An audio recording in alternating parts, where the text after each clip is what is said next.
आपणास माहित असेल आपणास आपणास माहित असेल की आपण लॉकडाऊन म्हणजे 2020 एप्रिल 2020 पासून आजपर्यंत वेगवेगळ्या विषयांवर कार्यशाळा आयोजित केली होती. हे जे फायनान्शियल इयर आहे 21-22चं, तर 2000 एप्रिल मध्ये आपण कार पार्किंगचे जे प्रॉब्लेम्स असतात त्याबद्दल कार्यशाळा आयोजित केली.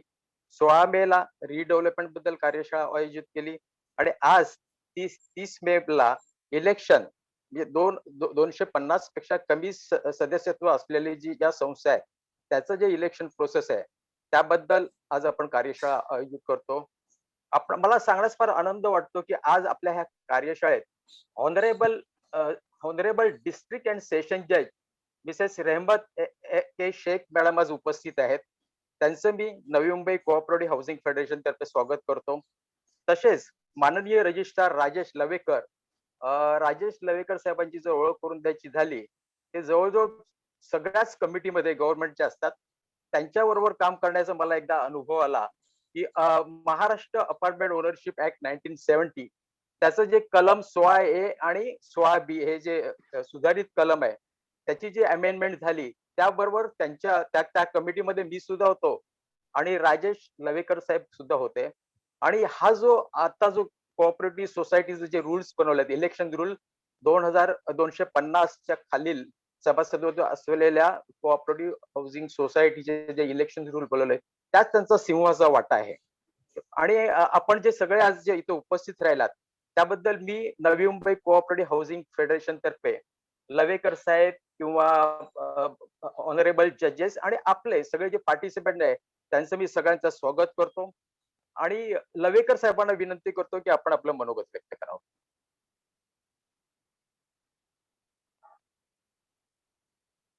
मॅडम राजेश लवेकर साहेबांना अनम्यूट. येस केलं.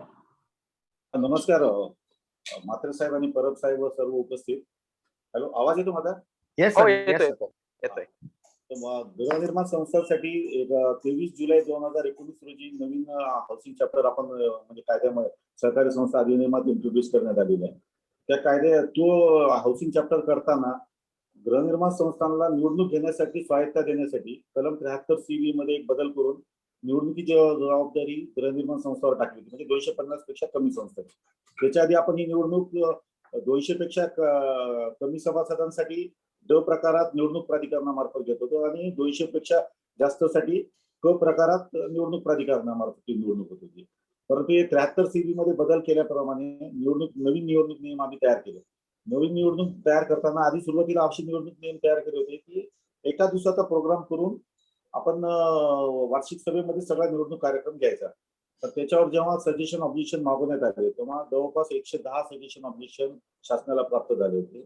त्यात हाऊसिंग फेडरेशनचे होते, काही गृहनिर्माण संस्थांचे होते.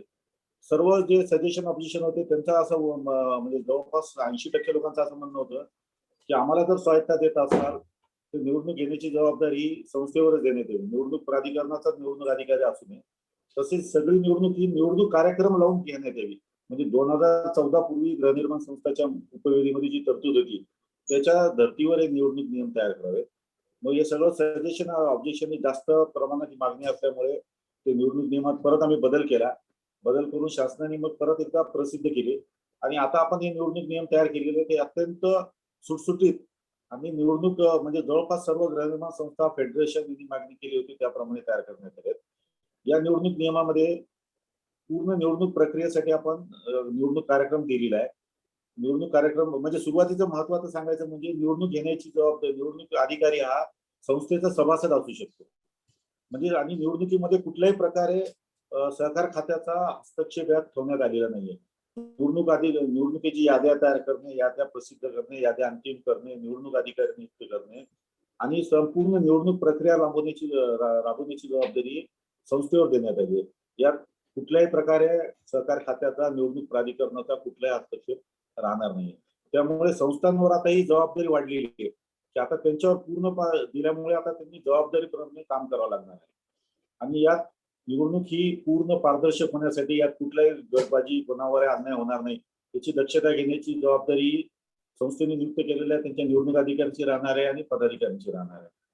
त्यासाठी आता परब सरांनी आणि फेडरेशनने मिळून एक निवडणूक म्हणजे निवडणूक अधिकाऱ्यांसाठी एक कार्यक्रम पण आपला प्रशिक्षणाचं पण एक ट्रेनिंगचं मॉडेल पण तयार केलेलं आहे.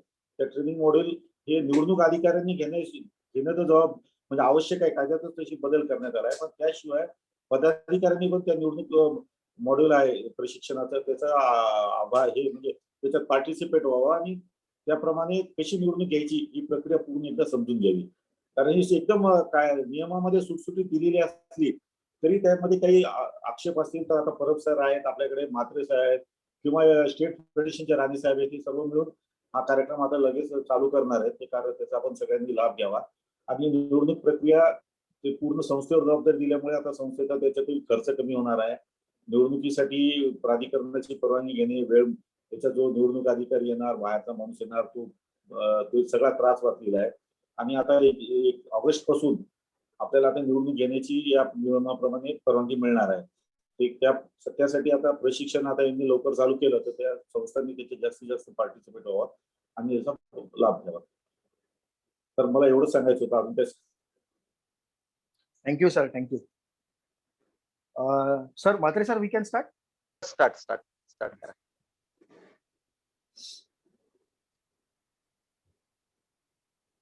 सर्वप्रथम ऑनरेबल डिस्ट्रिक्ट जज रेहमत शेख मॅडम, ऑनरेबल राजेश लवेकर साहेब, आमचे लाडके म्हात्रे साहेब, आपले मित्र ॲडव्होकेट राजा नलावडे साहेब, या सर्वांना मी प्रणाम करतो. सर्व पार्टिसिपेंट्सना प्रणाम करतो. आणि आपण आजचा कार्यक्रम जो आहे इलेक्शन ऑफ 250 मेंबर्स म्हणजे अप टू 250 मेंबर्स पर्यंत जे सोसायटीज आहेत, हाऊसिंग सोसायटीज आहेत, तर त्यांचा इलेक्शन ह्या विषयावरती आपण जे आहे ते आज एक डिस्कशन करणार आहोत. बरं, आपण ज्या वेळेला इलेक्शन ऑफ हाऊसिंग सोसायटीज आणि ह्या विषयावरती ज्या वेळेला आपण हातमध्ये एंटर करत असतो त्यावेळेला सर्वांना हे माहिती असेल की 97th अमेंडमेंट प्रत्येकाने बऱ्याच वेळेला वाचलं असेल की हाऊसिंग सोसायटी म्हटलं की कॉन्स्टिट्यूशनची 97th अमेंडमेंटला आपण टच केल्याशिवाय आपण एंटरच करत नाही. तर 97th अमेंडमेंटला गेले आपले जे 2 सेशन झाले होते, म्हणजे जे आपलं रिकव्हरीचं सेशन झालं होतं, त्याच्या अगोदर एक पार्किंगचं सेशन झालं होतं, त्या दोन्ही सेशन मध्येही आपण त्या 97th अमेंडमेंटला टच केलं होतं. आणि 97th अमेंडमेंटला म्हणजे आजचा जो विषय आहे तो कॉन्स्टिट्यूशनला टच केल्याशिवाय त्याचं महत्व हे आपण समजूनच नाही घेऊ शकत. आणि ते संविधानाच्या इंटरप्रिटेशन त्यामध्ये आपल्याला करून घेण्यासाठी आपल्याला 97th अमेंडमेंट मध्ये तर जायचंच आहे. पण 97th अमेंडमेंट जे संविधान ज्या प्रिएम्बलच्या आधारावरती आहे त्या प्रिएम्बल मध्ये, म्हणजे जर आपल्याला संविधान थोडक्या शब्दामध्ये जर कोणी म्हटलं की आम्हाला संविधान समजायचं आहे तर then we enter in to the preamble of the constitution आणि मग प्रिएम्बल ऑफ द कॉन्स्टिट्यूशन घेऊन आपण ते समजण्याचा प्रयत्न करतो. इलेक्शन संदर्भातलं प्रिएम्बल मध्ये आपल्याला काय रेफरन्सेस मिळत आहेत ते आपल्याला थोडंसं जाणून घेऊन मग आपण एंटर करण्याचा प्रयत्न करूया. तर सुरुवात करूया पहिला संविधानामधनं प्रिएम्बल ऑफ द कॉन्स्टिट्यूशननी. तर प्रिएम्बल ऑफ द कॉन्स्टिट्यूशन मध्ये सुरुवात अशी केलेली आहे की we the people of India having solemnly resolved to constitute India into sovereign, socialist, secular, democratic republic. आपल्याला डेमोक्रेटिक आणि रिपब्लिक हे शब्दावरती इंटरप्रिट थोडंसं करायचं आहे. पुढे असं म्हटलेलं आहे to secure all its citizens justice कुठली तर सोशिओ इकॉनॉमिक आणि political justice, liberty of thought expression, belief, faith and worship, and then equality of status and opportunity, आणि नंतर fraternity assuring the dignity of individual. मग हे जे सगळे तत्व आहेत त्या तत्वांना जे आपल्या इलेक्शन संदर्भातले तत्व ज्या प्रिएम्बल मधले आहेत त्याला आपण टच केल्याशिवाय आपल्याला इलेक्शन हे समजणारच नाही. तर प्रिएम्बल मध्ये सांगितलेलं आहे रिपब्लिक सर्वांना माहिती आहे की आपल्याकडे हेरिडेटरी मोनार्क्स नाहीये, म्हणजे वरती आपण सांगतो की राजा किंवा राणी नाहीयेत, आम्ही इलेक्टेड रिप्रेझेंटेटिव्ह जो आहे तो आमचा हेड म्हणून दिलेला आहे.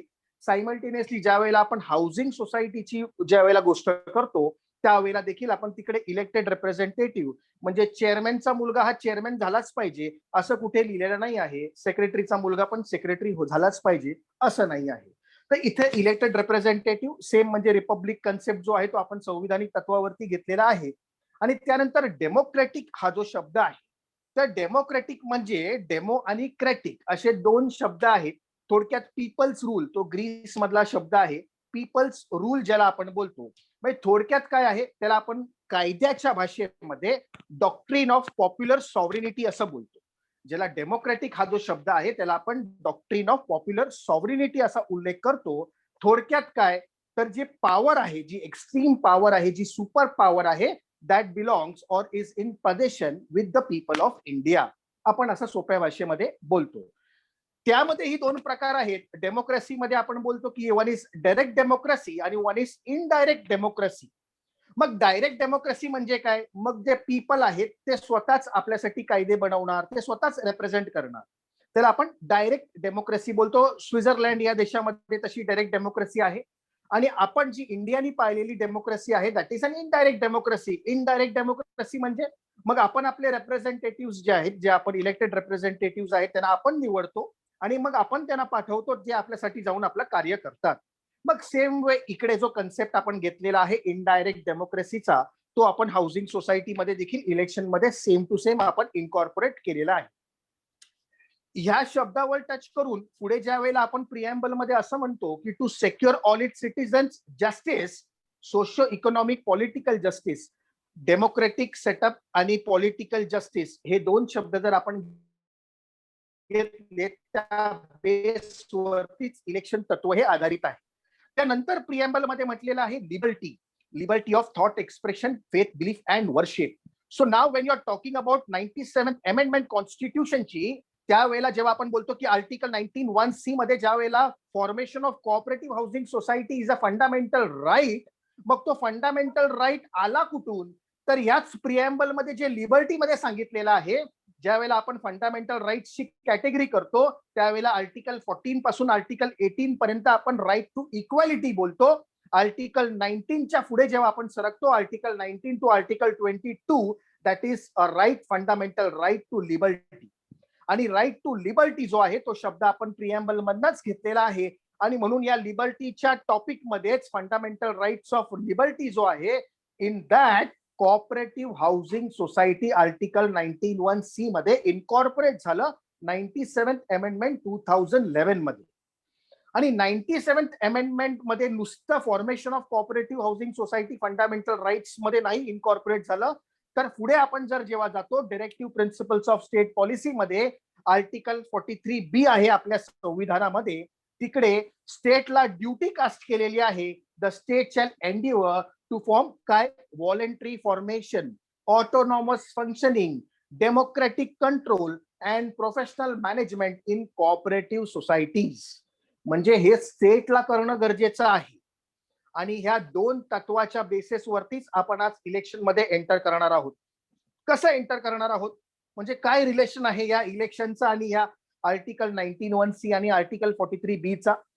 तर ज्या वेळेला आर्टिकल 43B वरती आपण स्ट्रेस करतो ऑटोनॉमस फंक्शनिंग ह्या शब्दावरती, म्हणजे तिथे व्हॉलंटरी फॉर्मेशन दिलेलं आहे, डेमोक्रेटिक कंट्रोल दिलेला आहे, प्रोफेशनल मॅनेजमेंट दिलेला आहे.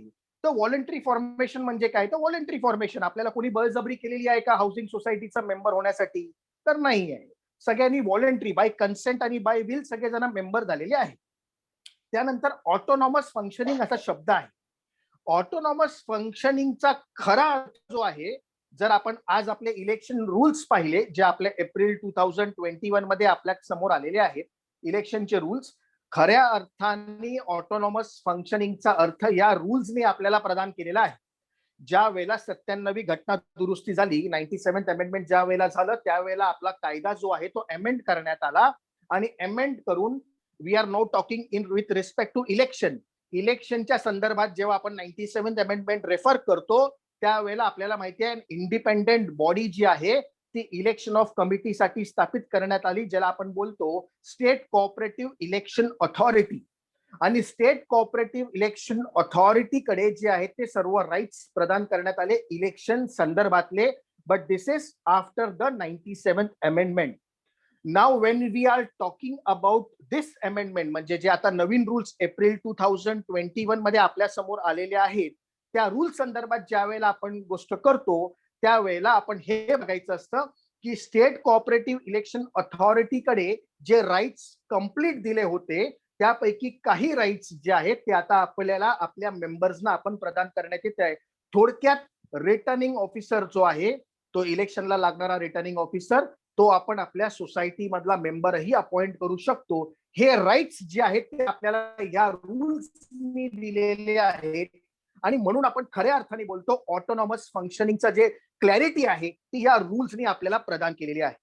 आणि मग डेमोक्रेटिक कंट्रोल नंतर शब्द आहे. डेमोक्रेटिक कंट्रोलचा ऑलरेडी आपण एक्सप्लेनेशन केलेलं आहे. आणि त्यानंतर प्रोफेशनल मॅनेजमेंट आहे. When we refer bylaw number 115 तर तिथे एक्सपर्ट डायरेक्टर, फंक्शनल डायरेक्टर्स आहेत. जर आपल्याला प्रोफेशनल मॅनेजमेंटनी सोसायटी चालवायची आहे तर हे सर्व जण आपण ह्यांची हेल्प घेऊन प्रोफेशनल मॅनेजमेंटनी आपण आपली सोसायटी चालवू शकतो.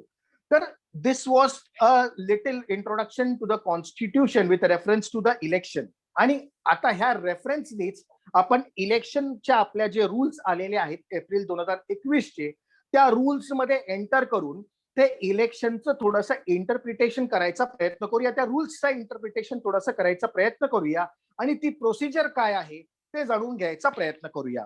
But before we enter in to the rules काही डेफिनेशन्स आपल्याला गरजेचे आहेत. काही टर्म्स जे आहेत ते आपल्याला समजणं गरजेचे आहे. उदाहरणार्थ समजा आपल्याला कोणी विचारलं की इलेक्शन मध्ये कोण उभा राहू शकतो, कोऑपरेटिव्ह हाऊसिंग सोसायटीच्या इलेक्शन मध्ये कोण कोण उभा राहू शकतो, तर आपण एक ढोबळ आन्सर आपण असं प्रदान करू की बाबा मेंबर्स जे आहेत ते तिकडे इलेक्शन मध्ये उभा राहू शकतात. हे तर सर्वजण आपल्याला आन्सर देतील. पण त्या मेंबर्स मध्ये काही प्रकार आहेत आणि ते प्रकार आपल्याला थोडेसे जाणून घेतल्याशिवाय आपल्याला त्या रूल्स मध्ये एंटर करता येणार नाही. ते प्रकार कुठले कुठले आहेत तर आपण जर 154B when you refer section 154B of Maharashtra cooperative society act 1960 जी अमेंडमेंट 2019 मध्ये आली ते रेफर जर आपण चॅप्टर केला तर इन दॅट सेक्शन 154B1 मध्ये डेफिनेशन्स दिलेले आहेत. अँड इन दॅट डेफिनेशन सर्व डेफिनेशन्स इम्पॉर्टंट आहेत. But we will touch on the definition जे आपल्याला इलेक्शनला लागणारे आहेत. तर त्यामध्ये मेंबरचं डेफिनेशन दिलेलं आहे. 2 प्रकार आहे. मग मेंबर कधी होऊ शकतो, ज्याला आपण प्रमोटर मेंबर बोलतो. प्रमोटर मेंबर म्हणजे जो सुरुवातीला एंटर करतो आणि नंतर सोसायटी फॉर्म करतो. तो सोसायटी फॉर्म करून आपल्याला देतो. आणि दुसरा जो मेंबर आहे आफ्टर रजिस्ट्रेशन ऑफ सोसायटी नंतर जे ऍप्लिकेशन येतात त्यांना आपण नंतर सोसायटीमध्ये मेंबर करून घेतो. मग ते मेंबर झाले, बरोबर. आणि त्यानंतर प्रकार तिथे दिलेले आहेत joint member, associate member and provisional member. मग जॉईंट मेंबर म्हणजे कोण, ही संकल्पना पहिल्यांदा जी आहे ती आपल्या हाऊसिंग चॅप्टर मध्ये इनकॉर्पोरेट झालेली आहे. आणि ही जॉईंट मेंबर म्हणजे it is not equivalent to joint ownership. It defines co ownership concept. आपला जे लिगल टर्म मध्ये it is a co ownership concept. Co ownership concept म्हणजे काय, समजा ए आणि बी ह्या 2 व्यक्तींनी मिळून फ्लॅट विकत घेतले तर दोघांची ओनरशिप म्हणजे अग्रीमेंट मध्ये 2 नावं आहेत ए आणि बीचं. तर मग ओनरशिप मध्ये राईट्स जर आपल्याला डिफाईन केले गेले तर ए चे 50% आणि बी चे 50%. मग तोच कन्सेप्ट जो आहे तो जॉईंट मेंबरशिपनी रेकग्नाइज, जॉईंट तुमच्या मेंबरनी रेकग्नाइज केलेला आहे. आणि जॉईंट मेंबर सांगतो की जो मेंबर सेकंड त्याचं नाव आहे अग्रीमेंट मध्ये, ज्या वेळेला ते लोक आपल्याकडे ऍप्लिकेशन करतात त्यावेळेला शेअर सर्टिफिकेट मध्ये आपण पहिलं नाव ए चं टाकतो, दुसरं नाव आपण बी चं टाकतो. आणि मग आपल्यासाठी मेंबर कोण आहे तर आपल्यासाठी मेंबर आपला प्रतिनिधी त्या फ्लॅट पुरता प्रतिनिधी करणारा ए व्यक्ती आहे. पण जो बी आहे त्याला आपण जॉईंट मेंबर असं डेफिनेशन मध्ये प्रदान केलेलं आहे. ही holds the title along with the a person in that property. He holds the title also. ह्याला आपण बोलतो जॉईंट मेंबर. आणि मग असोसिएट मेंबर जे पहिलं फक्त असोसिएट मेंबर होतं ते आता असोसिएट मेंबरचं डेफिनेशन त्या लोकांनी क्लॅरिफाय केलेलं आहे. मग असोसिएट मेंबर म्हणजे कोण तर तिथे टायटल मध्ये तुमचं नाव असणं गरजेचं नाही आहे. ओके, म्हणजे जर ए आणि बी आहे इथे फक्त एच आहे तर मग ए नावाचा व्यक्ती आहे, जर त्याला उद्या वाटलं की मी माझा सोसायटीमध्ये माझ्या कार्य करण्यासाठी मी जरा सक्षम नाही आहे तर माझ्या घरातले काही मेंबर्स असतील तर त्यांना मी असोसिएट मेंबर करून त्यांना मी ऍडमिनिस्ट्रेटिव्ह वर्कसाठी पार्टिसिपेट करण्यासाठी सोसायटीमध्ये मी त्यांना असोसिएट मेंबर हे प्रदान करू शकतो. तर कोणाकोणाला करू शकतो, that A member can give it to, म्हणजे हस्बंड असेल तर वाईफला देऊ शकतो, वाईफ असेल तर हस्बंडला देऊ शकते, फादर मदरला हस्बंड असोसिएट मेंबर करू शकतो, किंवा ब्रदर सिस्टर असतील किंवा सन डॉटर असतील ह्यांना आपण असोसिएट मेंबर करू शकतो, नेफ्यू नीज असतील त्यांना करू शकतो, किंवा डॉटर इन लॉ आणि सन इन लॉ म्हणजे जावयाचा मान देखील आपण कन्सिडर केलेला आहे. असोसिएट मेंबर मध्ये जावयाला देखील घेता येतं. तर हे असोसिएट मेंबरचे डेफिनेशन दिलेलं आहे. यापैकी कोणालाही आपण असोसिएट मेंबर करू शकतो. हे झालं असोसिएट मेंबरचं definition. Now what about provisional member? The provisional member concept is also first time recognized. म्हणजे हा जो डेफिनेशन जे टर्म दिलेला आहे प्रोव्हिजनल मेंबर, ते फर्स्ट टाइम इन्कॉर्पोरेट केलं गेलं. अगोदर आपण त्याला नॉमिनेशनच्या बेसवरती मेंबर करून घेत होतो. तर ते नॉमिनेशन फॉर्म्स जे आपण भरलेले असतात, तर नॉमिनेशनच्या बेसवरती म्हणजे समजा ए व्यक्तीचा फ्लॅट आहे आणि ए व्यक्तीने बी व्यक्तीला नॉमिनेशन भरलेले आहे बी व्यक्तीच्या नावाची, आणि एचं उद्या मयत झालं, ए ची डेथ झाली. मग in case of death now B will come on record. म्हणजे बी जो नॉमिनेशन मध्ये आहे, नॉमिनेशन फॉर्म मध्ये ज्याचं नाव आहे, त्याला आपण प्रोव्हिजनल मेंबर म्हणून इन्कॉर्पोरेट करतो सोसायटीच्या मेंबरशिप मध्ये. पण त्याला राईट्स मिळत नाही. He will not be entitled to the rights of the flat.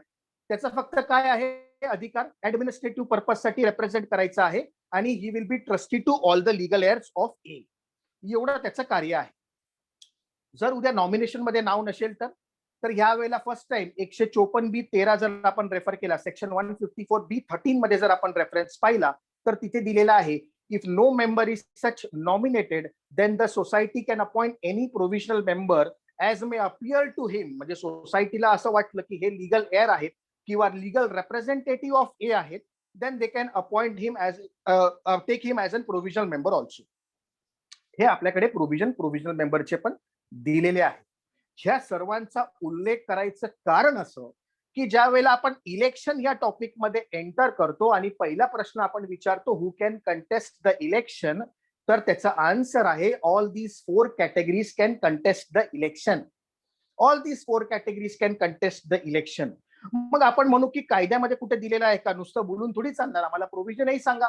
तर प्रोव्हिजन हे आहे, ज्या वेळेला आपण सेक्शन 154B11 रेफर करू, B154B10 पण रेफर करू, त्यावेळेला तिथे दिलेला आहे associate member can contest the election. That is given under section 154B10. आणि 154B11 मध्ये सगळ्यांचे वोटिंग राईट्स दिलेले आहेत. Provisional member can also vote, associate member can vote, joint member can also vote if the first member is not voting. हे सगळं दिलेलं आहे. आणि पण प्रोव्हिजनल मेंबरला इलेक्शन मध्ये उभं राहायचे अधिकार हे कुठे दिलेले आहेत, तर ते अधिकार जे आहेत ते आपले इलेक्शन रूल्स एप्रिल 2021 मधले जे इलेक्शन रूल्स आलेले आहेत त्याच्यामध्ये असं दिलेलं आहे. जर आपण 76 रूल 76H पार्ट बघितलात, त्याच्यामध्ये 6 पार्ट जो आहे त्याच्यामध्ये असं दिलेलं आहे की कुठला मेंबर जो आहे त्याला डिस्क्वालिफाय होऊ शकतो. तर तिथे असं सांगितलेलं आहे, ज्याच्या प्रोव्हिजनल लिस्ट ऑफ वोटर्स किंवा फायनल लिस्ट ऑफ वोटर्स मध्ये ज्याचं नाव नसेल तो कंटेस्ट करू शकत नाही. मग थोडक्यात प्रोव्हिजनल लिस्ट किंवा फायनल लिस्ट मध्ये प्रोव्हिजनल मेंबरचं नाव असू शकतं, then he can also contest. मग तिथे प्रोव्हिजन ती दिलेली आहे रूल्स मध्ये 76H+6 मध्ये. That is provided. Now we all know that की बाबा ठीक आहे, ये 4 जन तो कर सकता है, म्हणजे बाबा हे सगळे 4 मेंबर तर करू शकतात. अजून कोण करू शकतं का? येस, जिथे लीगल पर्सन असते. when we talk about person there are 2 kind of persons, one is legal person and second juristic natural person ज्याला आपण बोलतो. तर हे जे ज्युरिस्टिक पर्सन किंवा लिगल पर्सन जे असतात, मग यांचे ऑथोराइज रिप्रेझेंटेटिव्ह, समजा कंपनीने तुमच्या बिल्डिंग मध्ये फ्लॅट घेतलेला असेल किंवा असोसिएशन ऑफ पर्सन्स आहेत, लिगल फर्म आहे, ह्यांनी जर तुमच्या बिल्डिंग मध्ये फ्लॅट घेतलेला आहे तर त्यांचे ऑथोराइज रिप्रेझेंटेटिव्ह जे असतात तर they can also participate in the elections. तर त्यांचंही नाव इथे समाविष्ट करून घेण्यात आलेलं आहे. ठीक आहे. मग हु कॅन कंटेस्ट द इलेक्शन झालं, पण हु कॅनॉट कंटेस्ट द इलेक्शन. मग इलेक्शन कंटेस्ट कोण करू शकत नाही, जरी तो मेंबर आहे, धरून चला जरी तो मेंबर आहे, मग असा मेंबर कोण आहे की जो इलेक्शन कंटेस्ट करू शकत नाही. तर आपले जे सेशन्स आहेत ते लिंक केलेले असतात. गेल्या वेळेचं आपलं सेशन कुठलं होतं, तर recovery of dues. Recovery of dues मध्ये आपण काय सांगितलं, तर डिफॉल्टरची डेफिनेशन दिली होती. मग जो डिफॉल्टर असतो सोसायटीमध्ये, जो डिफॉल्टर असतो, डिफॉल्टरची डेफिनेशन सेक्शन 154B1 मध्ये दिलेली आहे. डिफॉल्टर जो असतो तो इलेक्शन कंटेस्ट करू शकत नाही. मग हु कॅनॉट कंटेस्ट इलेक्शन मध्ये पहिलं नाव कोणाचं असेल, तर ह्या डिफॉल्टर लोकांचं पहिलं नाव असतं, ते इलेक्शन कंटेस्ट करू शकत नाही. अजून कोण करू शकत नाही, जो कन्व्हिक्टेड असेल, समजा कुठल्या ऑफेन्ससाठी कन्व्हिक्शन झालेलं असेल, तर मग त्याला देखील इलेक्शन कंटेस्ट करणं, आपण त्याला इलेक्शन कंटेस्ट करायला देत नाही.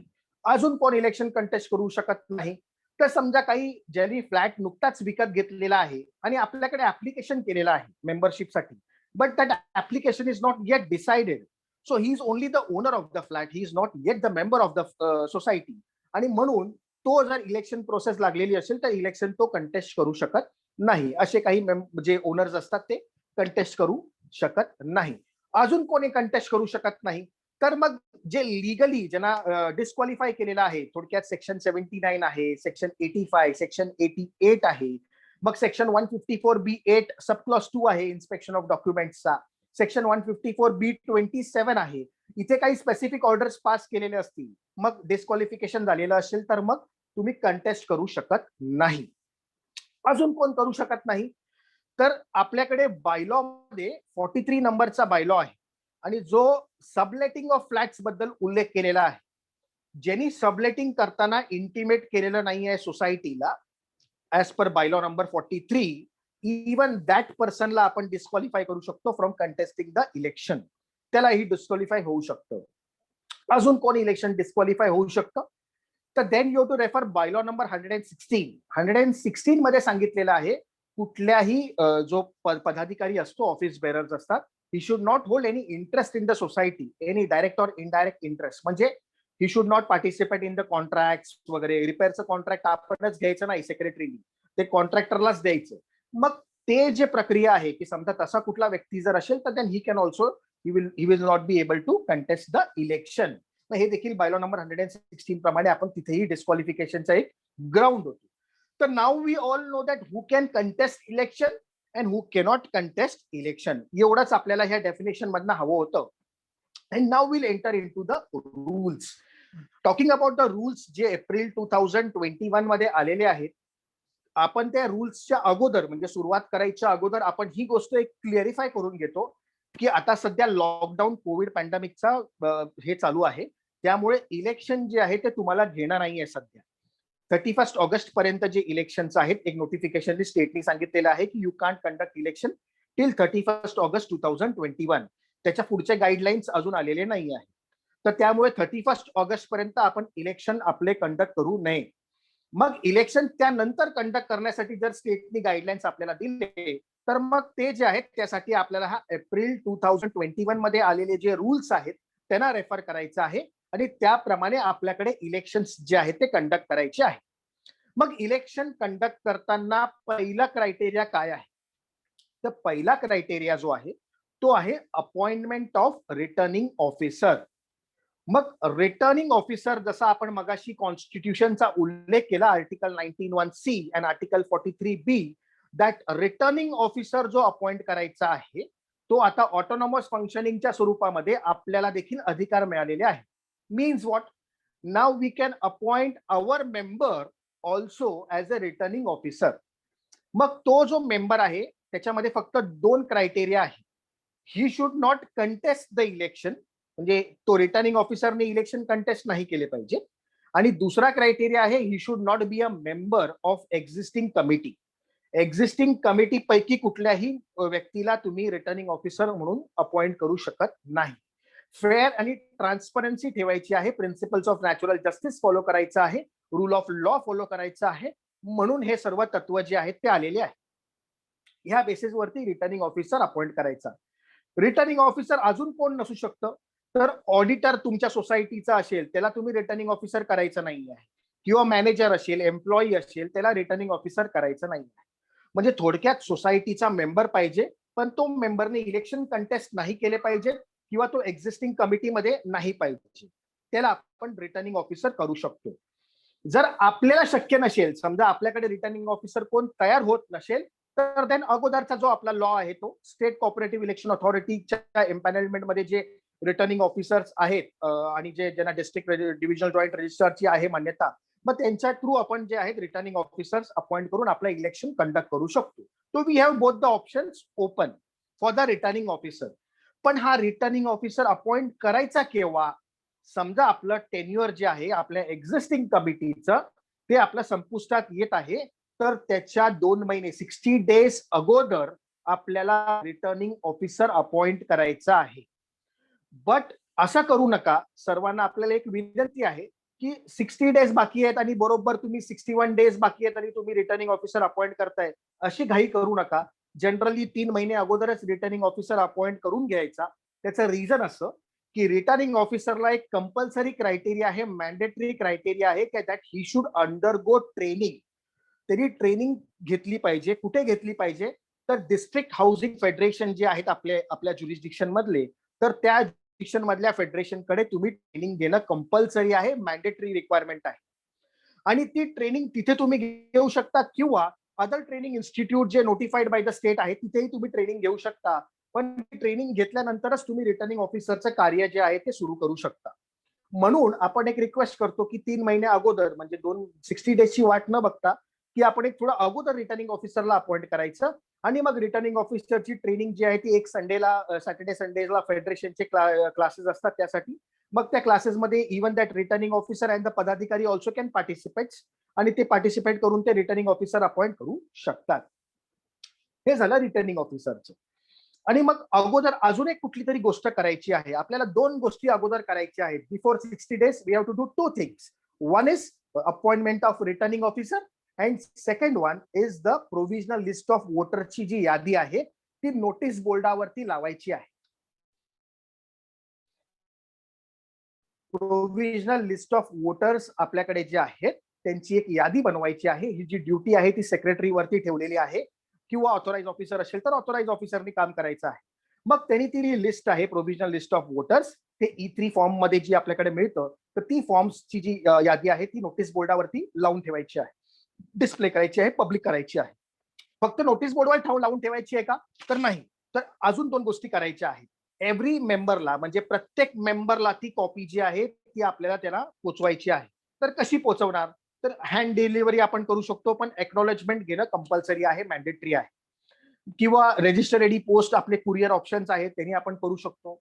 हे नाही झालं तर इलेक्ट्रॉनिक मोडनी देखील आपण करू शकतो. त्यामध्ये आपण एक रिक्वेस्ट करतो की Wien you do by electronic mode, email compulsory ठेवावा. जर आपण व्हॉट्सअपवरती त्यांना पाठवणार असू तर एक ईमेल पण सेंड करून ठेवावा, आणि मग तुम्ही व्हॉट्सअपही करू शकता. तर ह्या इलेक्ट्रॉनिक मोडवरती तुम्ही ती कॉपीज देखील पाठवू शकता. मग हे 2 कार्य जे आहेत ते आपल्याला सुरुवातीला करायचे आहेत. रिटर्निंग ऑफिसर खुर्चीवर बसायच्या अगोदर हे 2 कार्य आपल्याला करायचे आहे. मग आता इथे रिटर्निंग ऑफिसरची नियुक्ती झालेली आहे. तुम्ही प्रोव्हिजनल लिस्ट जी आहे ती नोटीस बोर्डावरती लावलेली आहे. बिफोर 60 डेज हे कार्यक्रम झालेले आहे. Then what? मग then it is a duty on all the members. आता नोटीस बोर्डावरती प्रोव्हिजनल लिस्ट वोटर्सची यादी लागल्यावरती सर्व मेंबर्सनी ती बघितलेली आहे, आणि बघितल्यावरती त्याच्यामध्ये काही क्लेम्स आहेत, काही ऑब्जेक्शन्स आहेत, काही करेक्शन्स आहेत. then that claims, objection, corrections have to be written to the returning officer. So any member, even if he may be a member, he may be a joint member, he may be an associate member, or he may be a provisional member, can write to the returning officer stating that there are corrections, there are claims, there are objections to in this provisional list of voters. आणि खाली त्यांनी ground specify करायचे आहेत. नुसतं म्हणायचं नाहीये की ते क्लेम्स आहेत म्हणून. द रिझनिंग द्यायचं आहे की why, on what ground these are claims, these suggestions are there. तर हे सगळे ग्राउंड स्पेसिफाय करून ते जे रिटर्न इन रायटिंग मध्ये रिटर्निंग ऑफिसरला सबमिट करायचं आहे. कधीपर्यंत सबमिट करायचं आहे? प्रोव्हिजनल लिस्ट ऑफ वोटरची यादी नोटीस बोर्डावरती लागल्यापासून विदिन 10 डेज ऑल द मेंबर्सकडे ही ड्युटी आहे. They have to do this within 10 days. त्याच्यानंतर घेतलेले क्लेम्स, ऑब्जेक्शन, सजेशन्स एंटरटेन केले जाणार नाही. नाव रिटर्निंग ऑफिसरकडे सगळे क्लेम्स, सजेशन, ऑब्जेक्शन्स आलेले आहेत. मग त्यांनी काय करायचं?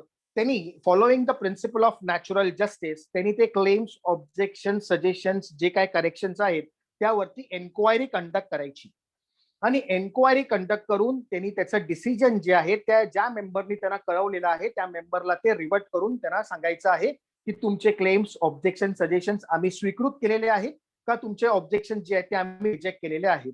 ते त्या मेंबरला आपल्याला कळवायचं आहे, रिटर्निंग ऑफिसरला कळवायचं आहे. कधी कळवायचं आहे? Within 10 days of that claim, ऑब्जेक्शनची जी लास्ट डेट आहे त्यापासून 10 दिवसाच्या आतमध्ये ते करायचं आहे. हे झालं आपल्याला क्लेम्स, ऑब्जेक्शन बद्दल. नाव दुसरं एक काम आहे जे प्रोव्हिजनल लिस्ट ऑफ वोटर्स आपली नोटीस बोर्डावरती लागल्यावरती there is one more duty which is there on the members. What is that duty? That duty is, if the member wants to transfer his voting right or election rights, then he has to write it to the returning officer stating that my consent is there for transfer of my voting rights. 10 दिवसाच्या आत provisional list लागल्यापासून त्यांनी ते कळवायचं आहे की मी माझे voting rights जे आहेत ते जॉईंट मेंबरला किंवा असोसिएट मेंबरला हे ट्रान्सफर केलेले आहे. तर हे आपल्याला रिटर्निंग ऑफिसरला हेही कळवायचं आहे. आणि मग रिटर्निंग ऑफिसरनी क्लेम्स ऑब्जेक्शन डिसाईड झाल्यावरती किंवा हे ट्रान्सफरचे सगळे जे वोटिंग राईट्सचं ऍप्लिकेशन आल्यावरती त्यानंतर त्यांनी फायनल यादी जी आहे ज्याला आपण बोलतो final list of voters form E31 मध्ये जे आहे ती form final list of voters जी आहे ती पब्लिश करायची आहे. Publish it on the notice board आणि same process to all the members electronically form मध्ये आपण हे देऊ शकतो. तर पब्लिश करायची आहे फायनल लिस्ट ऑफ वोटर्स. मग आता फायनल लिस्ट ऑफ वोटर्स जी आहे ती तुमच्या बोर्डावरती तिथे आलेली आहे. मग त्यानंतरचं कार्य कुठलं आहे फायनल लिस्ट ऑफ वोटर्स लागल्यापासून मग आहे की फायनल इलेक्शन रिटर्निंग ऑफिसर जो आहे तो त्यांनी इलेक्शन प्रोग्राम जो आहे तो आता डिक्लेअर करायचा आहे. इलेक्शन प्रोग्राम डिक्लेअर करण्यासाठी त्याला विदिन 7 डेज असा तिथे टाइम पिरियड दिलेला आहे. ज्या वेळेला त्यांनी फायनल लिस्ट ऑफ वोटर्स लावली तिथे नोटीस बोर्डवर पब्लिश केली त्यापासून within 7 days he has to publish the election programme. आणि इलेक्शन प्रोग्राम पब्लिश झाल्यावरती नाव 5 दिवसाच्या आतमध्ये within 5 days every candidate has to fill the nomination forms. म्हणजे जे नॉमिनेशन आपल्याला इलेक्शन मध्ये जर आपल्याला उभं राहायचं असेल तर आपल्याला नॉमिनेशन फॉर्म्स जे आहेत दॅट इज फॉर्म E5. तर फॉर्म E5 च्या फॉर्मॅटमध्ये तो फॉर्म भरून आपल्याला रिटर्निंग ऑफिसरला द्यायचा आहे. That is within 5 days from the declaration of the election programme. Within 5 days करायचा आहे. तो जो इलेक्शन फॉर्म असतो जर आपण पाहिला फॉर्म E5 तर त्याच्यामध्ये खाली प्रपोज बाय सेकंडेड बाय पण असतं. तर ती काळजी घ्यायची की ज्या वेळेला आपण सह्या करतो त्यावेळेला आपल्याला अजून 2 लोकांनी मान्यता दिली पाहिजे. वन इज प्रपोज बाय आणि सेकंडेड बाय. जर कोण कास्ट सर्टिफिकेट कास्टच्या कॅटेगरीमध्ये रिझर्व कॅटेगरीमध्ये पार्टिसिपेट करत असेल तर then he has to also attach the caste certificate. तर ते that is also mandatory requirement. तर फॉर्म E5 मध्ये त्यांना ते सबमिट करायचं आहे. हे प्रपोज्ड बाय आणि सेकंडेड बायची एक छोटीशी गोष्ट आहे ती आपण थोडीशी शेअर करूया की आपल्या सर्वांना प्रेसिडेंटचे इलेक्शन तर माहिती असतील की प्रेसिडेंट इलेक्शन होतात 5-5 वर्षांनी. He is not nominated, he is an elected member. बरोबर ना. रिपब्लिकचं आपण डेफिनेशन पाहिलं. आणि प्रेसिडेंटच्या इलेक्शनसाठी what is the qualifying criteria. तर qualifying criteria obviously he should be a citizen of India पहिला क्रायटेरिया आहे. तर एज लिमिट 35 इयर्स आहे तिकडे. एज लिमिट किती पाहिजे मिनिमम 35 इयर्स पाहिजे. आणि he should be eligible to be a member of the Lok Sabha House of People असं म्हटलेलं आहे. पण समजा हे क्वालिफिकेशन 3 जर कॉन्स्टिट्यूशनने आपल्याला दिलेले आहे तर प्रत्येक जण फॉर्म भरेल ना प्रेसिडेंटचे. बरोबर. तुम्ही आणि मी पण फॉर्म भरू शकतो. आपण पण 35 वयाच्या पुढे आहोत. सिटीजन ऑफ इंडिया आहोत. लोकसभेसाठी आपण एलिजिबल कॅन्डिडेट आहोत. आपणही भरू शकतो. मग सगळेजण का नाही भरत तो फॉर्म. कारण तिकडे खाली रूल्स मध्ये असं दिलं आहे की 50 खासदार जे आहेत त्यांचे प्रपोज्ड बाय सेकंडेड बाय लागतात. डेपॉझिटही भरावं लागतं. आपल्याला एक खासदार सही देणार नाही तर कुठे आपण 50 खासदार गोळा करू. So that is the criteria. म्हणून ज्या वेळेला आपण इकडे नॉमिनेशन भरतो सोसायटीमध्ये त्यावेळेला 1 प्रपोज्ड बाय आणि 1 सेकंडेड बाय ऍटलीस्ट 2 लोकांना तरी आपल्या पाठीशी ठेवायचं आणि मगच फॉर्म जो आहे तो आपला भरायचा. तर हे झालं आपल्या E5 मध्ये आपण नॉमिनेशनचे फॉर्म्स जे आहेत ते सबमिट केले रिटर्निंग ऑफिसरला. आता रिटर्निंग ऑफिसरने काय करायचं ते जे जसे जसे फॉर्म्स त्याच्याकडे येतील तसे तसे त्याच्यावरती सिरियल नंबर टाकायचे. समजा आज पहिला आला तर 1 नंबर सिरियल असे सिरियल नंबर टाकायचे. टाइम आणि डेट पण इन्कॉर्पोरेट करायचं आणि एक्नॉलेज करून त्याला एक कॉपी देऊन टाकायची. एक कॉपी एक्नॉलेज करून त्याला देऊन टाकायची. विदिन 5 डेज हे सगळे फॉर्म्स जे आहेत ते कलेक्ट करायचे. 5 डेज झाल्यावरती इमिजिएटली 6th डेला त्यांनी स्क्रुटिनी करायचं आणि ती जी लिस्ट आहे लिस्ट ऑफ नॉमिनेशन जी आहे ती त्यांनी पब्लिश करून ठेवायची. आता ती लिस्ट पब्लिश करायची आहे. बरोबर. आणि लिस्ट पब्लिश केल्यावरती त्यानंतर 15 दिवसाचा टाइम आहे. ज्या ज्या लोकांनी नॉमिनेशन फॉर्म्स भरलेले आहेत त्यांना 15 दिवसाचा वेळ दिलेला आहे की जर आपले नॉमिनेशन आपल्याला परत घ्यायचे आहेत आपल्याला जर आपल्या कॅन्डिडेटचं परत घ्यायचं असेल तर आपल्याकडे 15 दिवसाचा वेळ दिलेला आहे. आणि 15 दिवसाच्या आतमध्ये आपण फॉर्म E6 द्वारे ते आपले जे नॉमिनेशन फॉर्म्स आहेत ते रिटर्न घेऊ शकतो. E6 झाला. त्यानंतर 15व्या दिवसानंतर काय करायचंय मग 16व्या दिवशी जी आहे ती final list of contesting candidates जी आहे ती नोटीस बोर्डवरती पब्लिश होणार. Now this is the final list of contesting candidates. All the candidates will now all the candidate ज्याची नावं आहेत they will contest the election. Now हे झाल्यावरती एकदा ती फायनल लिस्ट लागल्यावरती त्यानंतर special general body meeting returning ऑफिसरला कंडक्ट करायची आहे. For what? For conducting the election polls. बरोबर. मग त्यासाठी स्पेशल जनरल बॉडी मीटिंग करायची आहे. What is the duration of that special general body meeting? It should not be less than 7 days and not more than 15 days. ठीक आहे, हे आपल्याला एक थोडंसं लक्षात ठेवायचं आहे. मग त्यावेळेला त्या स्पेशल जनरल बॉडी मीटिंग मध्ये त्यांना इलेक्शन कंडक्ट करायचे आहे. नाव ज्या वेळेला final list of contesting candidates देतात त्यावेळेला त्यांना सिम्बॉल्सही अलॉट करू शकतो. समजा आपल्याला वाटले की आपल्याला सिम्बॉल्सवर कंटेस्ट करायचं आहे तर सिम्बॉल्सही आपल्याला राईट हँड साईडला आपण ते ठेवू शकतो. आणि त्या लिस्ट ऑफ कॅन्डिडेट्स मध्ये राईट हँड साईडला symbol also can be allotted. पण ते political symbols cannot be allotted. जे पॉलिटिकल पार्टीजचे सिम्बॉल्स आहेत ते आपण त्यांना द्यायचे नाही आहेत. रिटर्निंग ऑफिसरला ते द्यायचे नाही आहे. तर अशा तऱ्हेने जर समजा आपल्याकडे बायलॉ नंबर 114 मध्ये एक चार्ट दिलेला आहे की what is the strength of the managing committee. Suppose 100 members असतील तर ते 11 कमिटी मेंबर पाहिजे. समजा 101 ते 200 मेंबर आपल्याकडे असतील, 101च्या पुढे किंवा 200 पर्यंत, तर आपण 13 मेंबर्स आपण ठेवू शकतो कमिटीमध्ये. आणि जर 200च्या पुढे असतील म्हणजे 2001 to 300 असतील तर मग आपण 15 मेंबर्स जे आहेत ते आपण कमिटीमध्ये ठेवू शकतो. तर now we are talking about 250 less members. मग आपण 15 मेंबर पर्यंत आपण रिस्ट्रिक्ट राहूया. आणि इन दॅट ऑल्सो रिझर्व्ड कॅटेगरीचं सगळं चार्ट दिलेला आहे की 1 तुमचा ओबीसी मेंबर आहे, 1 SC ST आहे, 1 VJNT आहे आणि 2 वुमेन, असे 5 मेंबर्स जे आहेत त्या सीट आपल्याला या स्पेशल कॅटेगरीसाठी रिझर्व्ड ठेवायच्या आहे. तर बेस्ड ऑन दिस सपोज आपल्याला 11 कमिटी मेंबर निवडायचे आहे आणि आपल्याकडे लिस्ट ऑफ कंटेस्टिंग कॅन्डिडेट्स जे आहेत ते 10च आले, म्हणजे लेस दॅन 11 आले, तर then whether elections are required. Now in this case elections are not required because contesting कॅन्डिडेट्सचा जो फिगर आहे that is less than of the committee strength. मग in that case in that special general body meeting it will be announce that all the members are duly elected. बरोबर ना? सगळे members elect झालेले आहेत. मग हे त्या मीटिंग मध्ये अनाउन्स करायचं. बट सपोज उलटा आहे, वाईस वर्सा आहे की बाबा 11 मेंबरची कमिटी आहे आणि जास्त आपल्याकडे लोक कंटेस्ट करत आहेत, मग इलेक्शन्स घेणं गरजेचं आहे. मग in that special general body meeting elections जे आहेत रिटर्निंग ऑफिसरला कंडक्ट करायचे आहे. How we will conduct the elections? Same आपल्या इलेक्शन प्रोसेस सारखी. ते बॅलेट बॉक्स आहे, तो बॅलेट बॉक्स पहिला रिकामी करून दाखवायचा सर्व मेंबर्सना, मग तो सील करायचा त्या सर्व मेंबरच्या समोर. मग बॅलेट पेपर्स जे आहेत ते तयार करायचे, प्रत्येक कॅन्डिडेटचं नाव, सिम्बॉल असं लिस्ट तयार करायची आणि मग ती लिस्ट जी आहे ती प्रत्येक मेंबरला द्यायची. आणि then that member will vote for, ज्याला त्याला वोट करायचं असेल त्या कमिटी स्ट्रेंथ प्रमाणे ते वोटिंग करणार. आणि हे सर्व वोटिंग झाल्यावरती जनरली त्याच दिवशी जे आहे, म्हणजे आपण रेकमेंड करतो की त्याच दिवशी तुम्ही वोटिंग जी आहे ती काउंट करून घ्यायची आणि काउंट झालेल्या वोटवरती त्याच दिवशी जो आहे तो इलेक्शनचा निर्णय देऊन टाकायचा. आपल्याकडे रूल्सने आपल्याला सांगितलेलं आहे की मॅक्स तुम्ही 3 days पर्यंत हे करू शकता. म्हणजे 3 daysच्या आतमध्ये तुम्हाला हे करायचं आहे. ज्या दिवशी आपल्याला स्पेशल जनरल बॉडी मीटिंग घेतली त्या 3 दिवसाच्या आतमध्ये आपल्याला काउंटिंग करून रिझल्ट जो आहे तो डिक्लेअर करायचा आहे. आणि रिटर्निंग ऑफिसरला फॉर्म E17 दिलेला आहे. तो E17 मध्ये त्याला रिझल्ट जे आहे ते डिक्लेअर करून तिथे पब्लिश करायचे आहेत नोटीस बोर्डवरती. कॉपी जी आहे ती रजिस्ट्रारला त्यांनी सबमिट करायची आहे. रजिस्ट्रारला कॉपी 2 दिवसामध्ये सबमिट झाल्यावरती रजिस्ट्रारकडे ड्युटी कास्ट आहे की within 15 days he has to form the committee. म्हणजे त्यांनी एक मीटिंग घेऊन कमिटीची जी आहे ती स्थापना करून द्यायची आहे. असं रजिस्ट्रारकडे 15 दिवसाच्या आतमध्ये ते अखत्यारीमध्ये दिलेलं आहे. तर ही सर्व प्रोसेस जी आहे ती आपल्याला इलेक्शन रूल्स मध्ये 2021च्या रूल्स मध्ये, एप्रिल 2021च्या रूल्स मध्ये सर्व प्रोसिजर दिलेली आहे डिटेलमध्ये. आणि ह्याचेच आपण जे डिस्ट्रिक्ट फेडरेशन्स आहेत ते कोर्सेस कंडक्ट करणार आहेत आणि या स्वरूपामध्ये आपल्याला रिटर्निंग ऑफिसरला ट्रेनिंग देणार आहेत की त्यांनी आपलं कार्य जे आहे ते कुठल्या पद्धतीमध्ये करायचं आहे.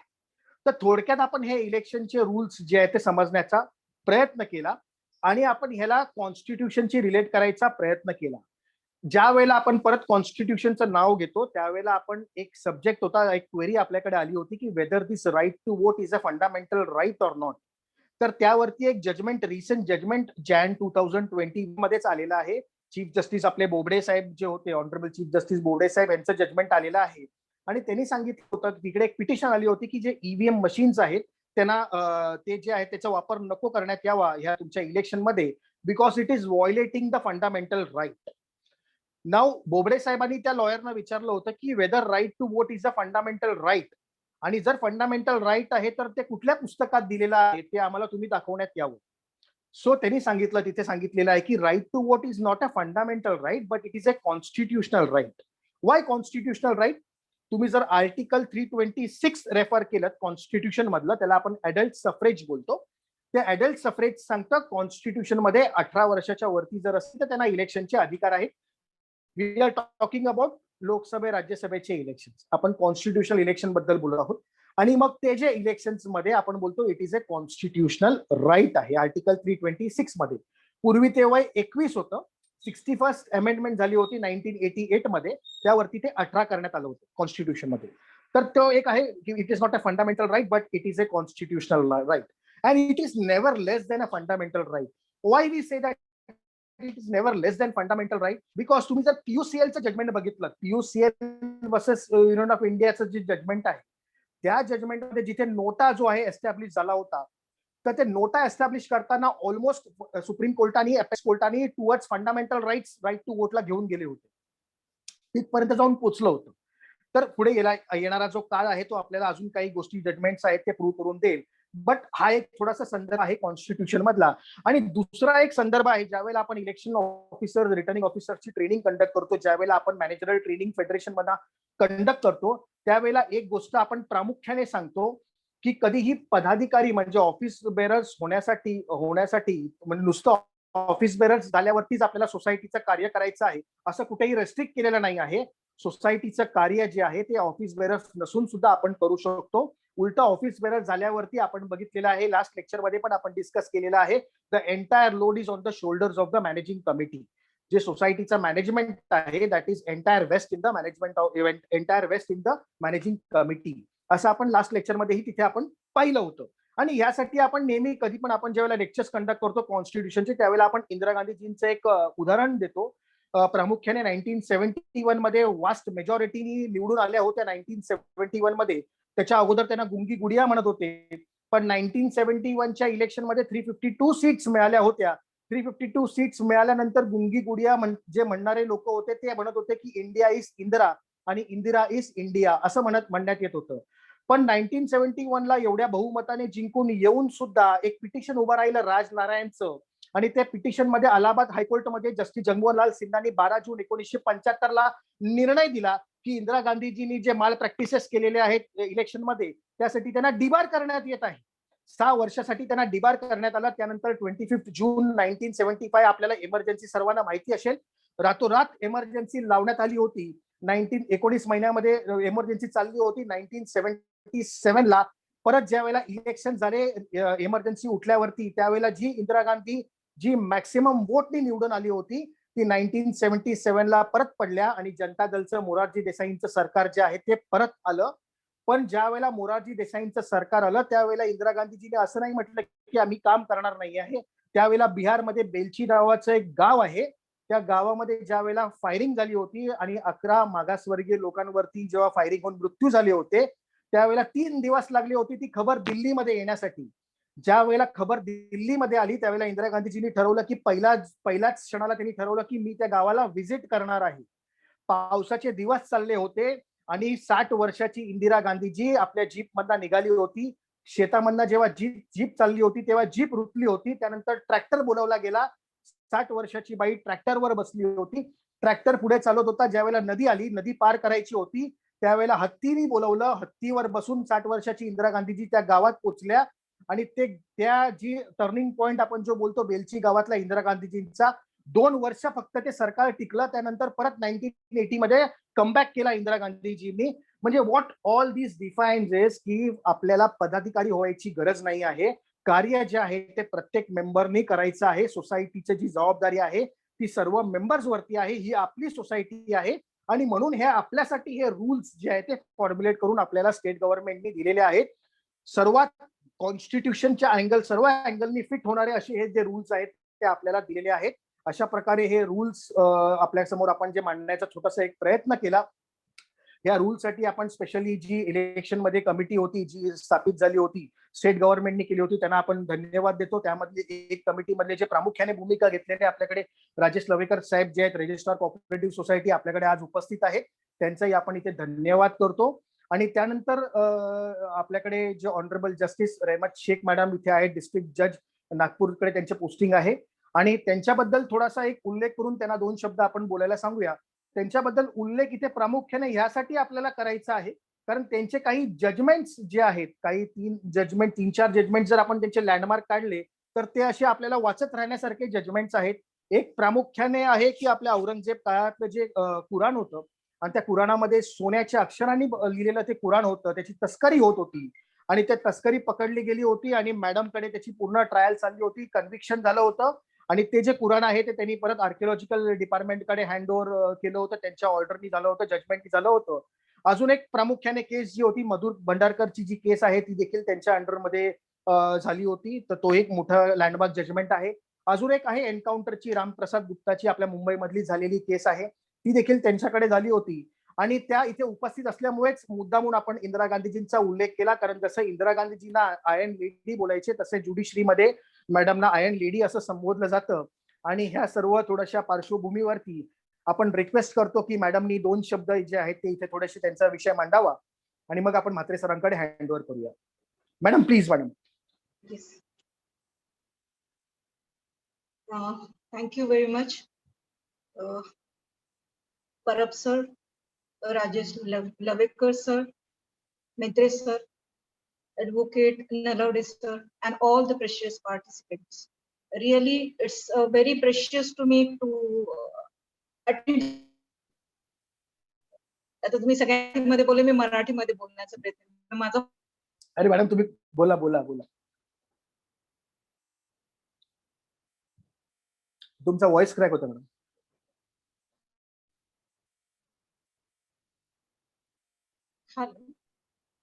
Yes madam, continue. ऍक्च्युली माझा पर्पज हा होता यामध्ये अटेंड करायचा की मला यामधून, या लेक्चर मधून खूप सारं काही नॉलेज मिळावं.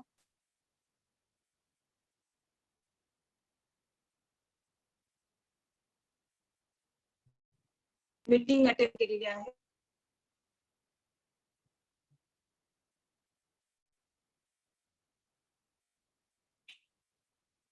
मॅडम तुमचा व्हॉइस थोडा ब्रेक होतोय, थोडा व्हॉइस घ्या ना.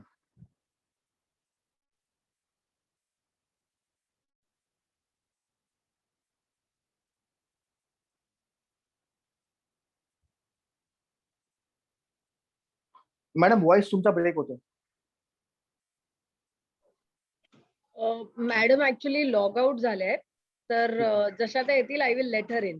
येस येस, तोपर्यंत आपण एक अनाउन्समेंट करतोय की we have publish the email ID on the chat box. तुम्ही जर चॅट बॉक्स मध्ये बघितलं तर एक ईमेल आयडी दिलेला आहे. प्रत्येकाने जर आपले काही क्वेरीज असतील तर ते क्वेरीज त्या चॅट बॉक्स मधल्या ईमेल वरती तुम्ही सेंड करू शकता and we will answer each and every query. तुमचे जे काही क्वेरीज असतील इलेक्शन संदर्भातले तर ते आम्ही चॅट बॉक्स मधले इथे त्या ईमेल आयडी वरती तुम्ही पाठवण्यात येईल. तर ते देण्यात तेव्हा मॅडम आलेले आहेत, परत मॅडम कंटिन्यू करतील. येस मॅडम, मॅडम ना अनम्यूट करा ना. Yes yes, I have asked her to. Madam unmute करा. येस येस येस मॅडम, बोला बोला. तर खरोखर आजची मीटिंग माझ्यासाठी खूप हेल्पफुल होती. तुमच्या सगळ्यांच्या इन्फॉर्मेशन मला डेफिनेटली पुढे जजमेंट देताना, केसेस डिसाइड करताना युजफुल होणार आहेत. खूप सारे ऍस्पेक्ट तुम्ही डिस्कस केलेले आहेत परब सर, जसे की ऑटोनॉमस पासून functioning of the self government without outside control जो आहे आणि जो पर्पज आहे या अमेंडमेंटचा, तो पर्पज हाच आहे की free and fair trial, free and fair election. आणि यामध्ये society has to be empowered to decide and to take all the decision regarding to their society and the members are the supreme. That is might be a purpose of that amendment. So really, in a real sense, the object and purpose of autonomous is fulfilled by the said amendment.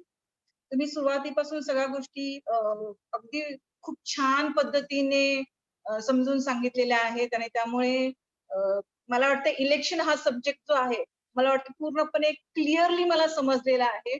Since member पासून who has to be member, who has to be contested election, who has not to be contested election, त्याच्यानंतर त्याची procedure of election आणि त्याच्यानंतर along with the citation याचा खूप छान पद्धतीने तुम्ही रेफरन्स दिलेला आहे. आणि खरोखर ही अमेंडमेंट मला वाटतं सोसायटीसाठी खूप युजफुल आहे आणि त्याचं क्रेडिट मला वाटतं हे जे अमेंडमेंट करणारे जे Yes. बेंचमार्क आहेत राजेश लेवरकर साहेब आणि other committee members, definitely the credit goes to them. आणि सोसायटी मला वाटतं आता सुप्रीमो झालेली आहे विदाउट इंटरफिअरिंग ऑफ आउटसाइडर. याच्यामध्ये जसा की करप्शनचा थोडा इश्यू होता, मॅनेजमेंटचा थोडा इश्यू होता, अदर साइड इफेक्ट्स होते. मला वाटतं ते मोस्ट ऑफ द किंवा खूप एक्सटेंड मध्ये कमी होतील. थोडीशी एक पॉसिबिलिटी राहणार आहे यामध्ये की सोसायटी मधल्या ज्या मेंबर्सला तुम्ही अथॉरिटी देणार आहे त्याच्यावरती प्रेशर, त्याच्यानंतर आणखीन ज्या थोड्या लेस त्या आहेत, डिमेरिट आणि मेरिट दोन्ही बाजू त्याच्यामध्ये येणार आहेत. तर तिथे सुद्धा त्या प्रिकॉशन घेतलेल्या आहेत असं मला वाटतं. सकाळी मी ते वाचत होते त्याच्यामध्ये स्पेशल जनरल मीटिंग जे आहे त्या special general meeting video conferencing सुद्धा द्वारे घेता येईल असं सुद्धा त्या रूल्स मध्ये काहीतरी दिलेलं आहे. ही फॅसिलिटी सुद्धा या पॅन्डेमिक सिच्युएशन मध्ये त्यांनी विचार करून दिलेली आहे. त्यामुळे आय थिंक सो मुझे ऐसा लगता है की all the aspects whichever requires to make us supreme to the society has been achieved. So thanks all of you to have such an opportunity for attending this meeting and having a lot of knowledge from the same meetings. Thanks a lot. Thanks a lot, all of you. Thank you, ma'am. Thank you. Mhatre Sahib, you can continue. Mhatre साहेबांना unmute करा ना. Yes, I've asked him to. आणि हे इलेक्शनचे rules वगैरे जे काय आता इथे मेसेजेस आलेले आहेत त्यांना सर्वांना आपण इथे देऊ आणि ईमेल वरती आपल्याला ईमेल आयडी त्यांचा पाठवून द्यावा. Sir, yes sir, yes you can continue sir. पुन्हा एकदा नमस्कार. आजचा जो रिस्पॉन्स आहे म्हणजे आपली 100 ची कपॅसिटी आहे ती अगदी 10 मिनिटातच फुल झाली. फेसबुक लाईव्ह तसं चालू आहे, तिकडे काही पार्टिसिपंट तिथे भाग घेत आहेत. आणि आजच्या ह्या प्रोग्रामसाठी ऑनरेबल डिस्ट्रिक्ट अँड सेशन जज रेहमत शेख मॅडम ज्या उपस्थित राहिल्या, त्या बिझी असताना सुद्धा त्यांनी त्यांचा अमूल्य वेळ आपल्या वर्कशॉप बद्दल कोऑपरेटिव्ह हाऊसिंग फेडरेशन त्यांचं स्वागत करतोय आणि त्यांना धन्यवाद देतो. तसेच राजेश लवेकर की ज्यांनी हे जे रूल्स बनवण्यात ज्यांचा सिंहाचा वाटा आहे ते सुद्धा आज उपस्थित राहिले, त्यामुळे त्यांना मी फार धन्यवाद देतोय. तसेच राजा नलावडे, ऍडव्होकेट राजा नलावडे की जे नेहमीच आपल्याला कोऑपरेशन देत असतात, त्या सुद्धा इकडे आहेत, इथे ते सुद्धा इथे उपस्थित राहिले, त्यांचं सुद्धा मी त्यांना पण धन्यवाद देतो. प्रियंका म्हात्रे की आपली हे नेहमी टेक्निकल साईड समजतात की फ्लायर वगैरे त्या प्रियंका म्हात्रे मॅडमच बनवतायत.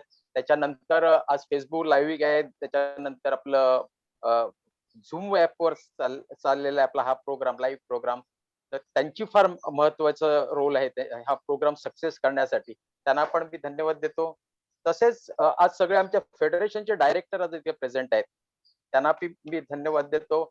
आणि मान्यवर, मग तुमच्याशिवाय हा प्रोग्राम सक्सेस होऊ शकत नाही. जो आपण मागचा जो लॉकडाऊन झाला एप्रिल 2020 पासून जो लॉकडाऊन झाला आणि तुम्ही जो आम्हाला प्रतिसाद दिलात, त्यामुळे आपण हा प्रत्येक महिन्याला आपण एक आपलं ही वर्कशॉप कार्यशाळा आपण आयोजित करीत गेलो. तर तुमचा जर सहभाग नसता तर आपण ते करूच शकलो नसतो. त्यामुळे तुम्हाला पण मी धन्यवाद देतोय. मला वाटतं राजा नलावडे साहेबांना काहीतरी बोलायचं असेल परब साहेबांबद्दल. नलावडे राजा नलावडे साहेबांना जरा अनम्यूट करा ना मॅडम. Yes, sir.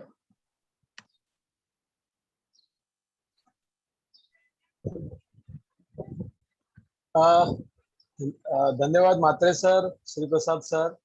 आपल्या सर्वांना माहिती आहे की फार आधीपासूनच आपण ही सिरीज म्हणजे म्हात्रे सरांच्या सहकार्याने असेल किंवा श्रीप्रसाद सरांची टीम असेल त्यांच्या वतीने आपण वेगवेगळे लेक्चर्स आयोजित केलेत आणि या पूर्ण लेक्चर सिरीज मध्ये हे अजून एक आज आपण एक नव्याने टॉपिक शिकलो, त्याबद्दल म्हात्रे सरांचे आणि श्रीप्रसाद सरांचे हार्दिक आभार. आणि या व्यतिरिक्त इथे उपस्थित असलेल्या सर्वांना मी सांगू इच्छितो की आपण सर्व मिळून ऍडव्होकेट श्रीप्रसाद सरांचं अभिनंदन करूया. कारण काही दिवसा मागेच पूर्वीच श्रीप्रसाद सरांची महाराष्ट्र राज्य गृहनिर्माण सहकारी संस्था जे महासंघ आहे, ज्याला आपण the Maharashtra state cooperative housing federation देखील संबोधतो, त्यांची एक्सपर्ट डायरेक्टर म्हणजे तज्ज्ञ संचालक म्हणून नियुक्ती झालेली आहे. आणि श्रीप्रसाद सरांच्या मार्गदर्शनाखाली सर्व डायरेक्टरांच्या सहभागाने हाऊसिंग सोसायट्यांना आता इथून पुढे चांगलं मार्गदर्शन नक्की लाभेल. कायदे सोप्या भाषेत समजल्याचे आपण अशी अपेक्षा करूया. आणि पुनश्च एकदा मी श्री सरांचे अभिनंदन करतो आणि आभार मानतो आणि म्हात्रे सरांचे. Thank you Nalawade sir. Thank you all. Thank you. Mhatre sir, will conclude sir. Conclude. Thank you all for the participation. आपण ही मीटिंग इथेच कन्क्लूड करतोय. ह्याची जी काय लिंक आहे ती एक लिंक बनवली जाईल, रेकॉर्ड व्हिडिओ आहे आणि मग युट्यूब वरती आपण तीही पोस्ट करू. ज्यांना बघायला नाही मिळाला हा व्हिडिओ आहे तर ते तिथे पाहू शकतात. Thank you so much. हा, येस सर. परब सर, बऱ्याच जणांना ते पार्टिसिपेट करू शकले नाहीत किंवा मला चिकार SMS आलेले आहेत. आपल्याला ती लिंक त्यांना पाठवायला लागेल. नक्की सर.